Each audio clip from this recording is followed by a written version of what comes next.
Life India TV news.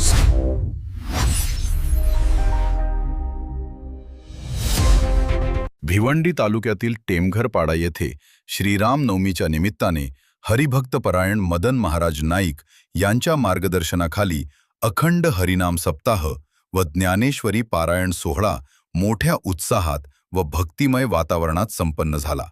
या धार्मिक सोहळ्यामध्ये टेमघरपाडा तसेच पंचक्रोशीतील अनेक वारकरी भक्त, मान्यवर व ग्रामस्थ मोठ्या संख्येने सहभागी झाले होते.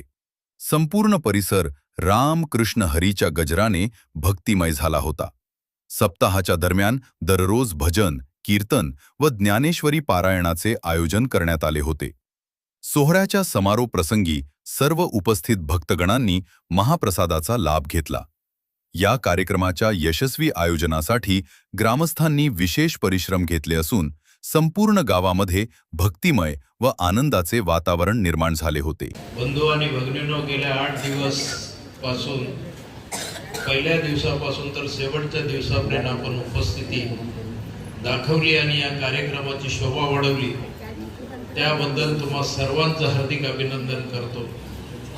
दुसरी गोष्ट म्हणजे मंदिर हा तोडला गेला, मूर्त्या हलवल्या गेल्या,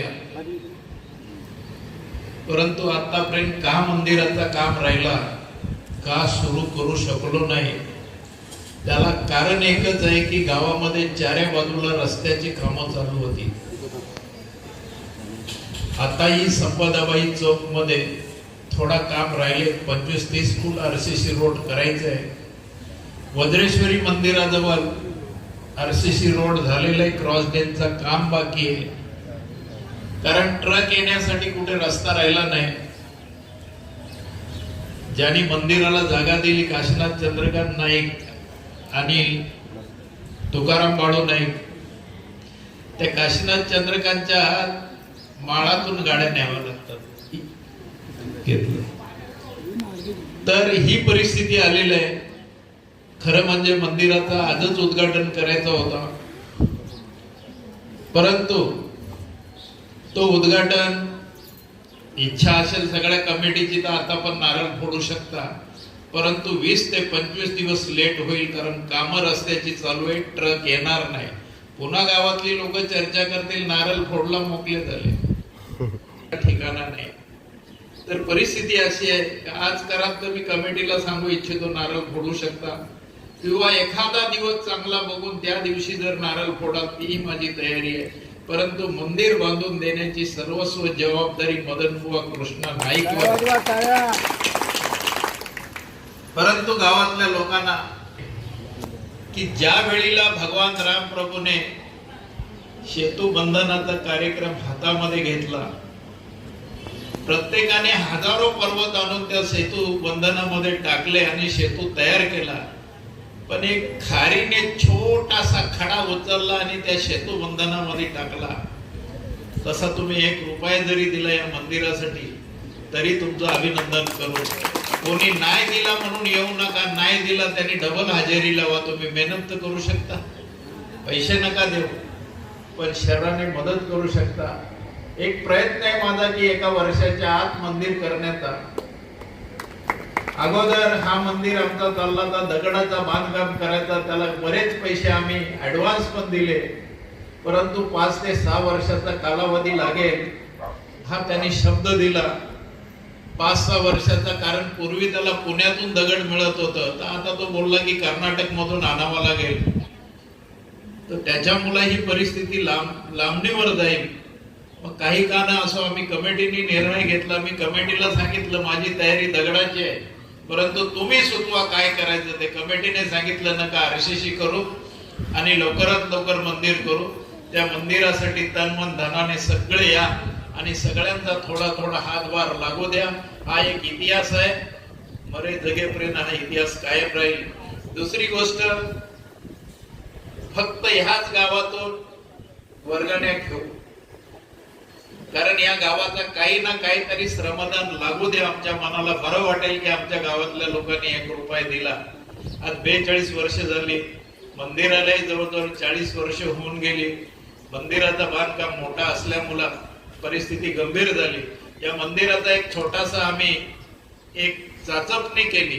जवळजवळ 35 ते 40 लाख रुपये त्या मंदिराची मजुरी आहे. मग दुसरी गोष्ट म्हणजे जवळजवळ करोड रुपयाच्या पुढे जातं. तुम्ही जरी नाही पैसे देऊ शकले, जरी नाही देणगी देऊ शकले, तरी मनाला अतिशय वाईट वाटून देऊ नका, मनाला संकोच करून देऊ नका. परंतु मंदिरावर या कोणी पाणी मारायचं काम करा, कोणी विटा द्यायचं काम करा, कोणाला जे श्रमदान करता येईल ते करा. पैसेच दिले पाहिजे असे नाही. तुमचा या गावातला मदन बुवा फार मोठा करून तुम्ही ठेवलेले आहे. तुमच्या आशीर्वादानेच मोठा झालेला आहे आणि सदैव तुमचे गावाचे, दोन्ही गावाचे आशीर्वाद मदन बुवाच्या पाठीचे कधी डगमगणार नाही. मी त्याला जेवढं लागेल तेवढं करीन आणि चावी टाला लावून चावी कमिटीच्या हातात देईन.